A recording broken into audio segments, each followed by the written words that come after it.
Chris and I watched Sharon on TV, Wednesday the 9th of December 1964. The following Wednesday, I was around at Chris's house in the evening, and the television set was on. Chris's granddad was staying there, but I don't remember his being with us that evening, so maybe he'd gone to bed. We possibly watched a bit of the show Dave's Kingdom, starring comedian Dave King first, before the documentary film Sharon came on at 9:40. "This looks interesting," Chris might have said. "Let's watch this, shall we?" So that's what we did.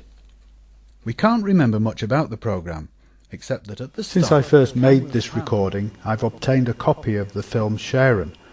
So I've made a few modifications to what I originally narrated in the light of this. I've made no attempt, though, to correct our somewhat faulty recollection of the order of events in the film. Much about the programme, except that at the start the camera panned over rows and rows of terraced houses, derelict, vacated, empty street upon street. Over this came the announcer's voice, and as he went on speaking he said, "Where could it be? It's perhaps Amsterdam or some other large city." Actually, it was Moss Side, Manchester, and looked nothing at all like Amsterdam. It was interesting to rediscover what really happened here in the film. The speaker in the voiceover was in fact a she, not a he, with an abridgment of Hans Christian Andersen's The Drop of Water, and the city was Copenhagen, not Amsterdam. Once upon a time there was a magician who owned a powerful microscope that made everything appear 100 times larger than it really was. One day he looked through his microscope at a tiny drop of ditch water, and what a strange sight he saw. Thousands of small creatures swimming about, all jumping and crowding upon each other. And so ferocious are these little creatures that they will tear off each other's arms and legs without mercy. Whilst he was looking, one of his friends came up and said, "What have you there?" "Well," replied the magician, "if you can guess what it is, I will give you my microscope." And so his friend looked, and it was a horrible sight to see how the little creatures kicked and cuffed, struggled and fought, pulled and bit each other. And there the little creatures were, kicking and cuffing, some of them starving, some of them gorged, and all of them lonely and unloving. "Well," said the old magician, "what is it? Can you guess?" "To be sure I can guess," was the reply. "Easy enough.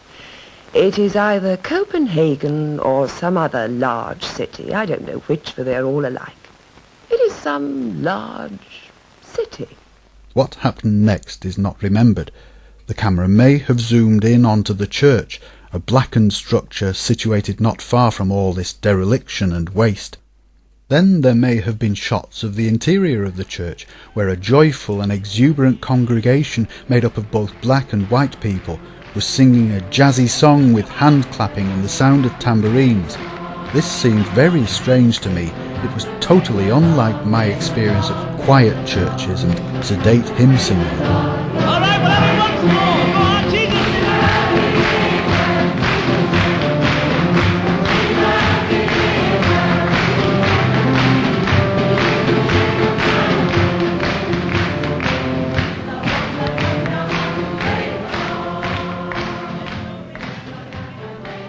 Or there may have been a close-up of one of the two ministers, or pastors as they were called, placing their hands on someone's forehead and perhaps shouting, "Receive your healing in Jesus Christ's name." or perhaps uttering intensely words like, "Oh, Jesus, heal us now. Set him free for the glory of God." and the person being thus prayed for would seem to collapse, although at one point in the programme I thought that maybe the man pushed him and be caught by an aide standing by for this purpose, who would lower him gently to the floor of the church out at the front of the congregation.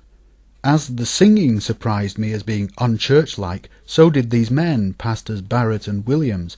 They were unrefined men, completely unlike the sing-song clergymen of my limited church experience. The Christian faith is essentially miraculous. I believe there will be supernatural things take place in this service tonight, because Jesus never changes. The Christian faith is a miraculous faith, or it is no faith at all. You may have never thought a lot about Jesus in this way. You've been sick perhaps for years. I want to tell you that all the time that you've been sick, Jesus Christ has been feeling for you. He's been loving you. He's been wanting to heal you. He wants to do it tonight. The greatest miracle in the book is the miracle of conversion. You can have it. It can be yours. You can be saved tonight and born of the Spirit and right for heaven. Early on in the programme, an interview took place in a house with a woman who had a young family. She said that before prayer she'd been incapable of love. She felt no love for her husband or children, but having been prayed for by one of the pastors, she felt the love coming back. And I felt the hand of Jesus touch me. And he brought every emotion back to me that was dead. Every emotion. I couldn't even cry before I was saved. I couldn't laugh. I couldn't feel. I had no feeling for my kids. And I had none for John. I hated him. But Jesus brought them all back.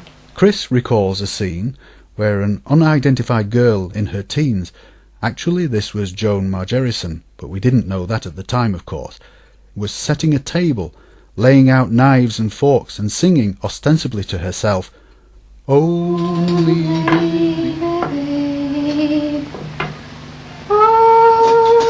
believe. All things are possible.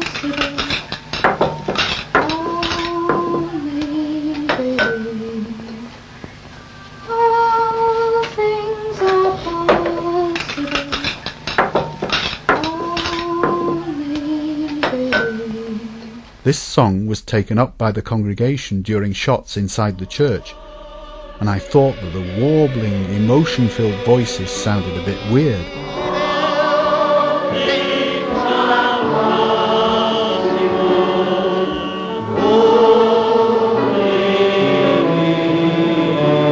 Now I believe.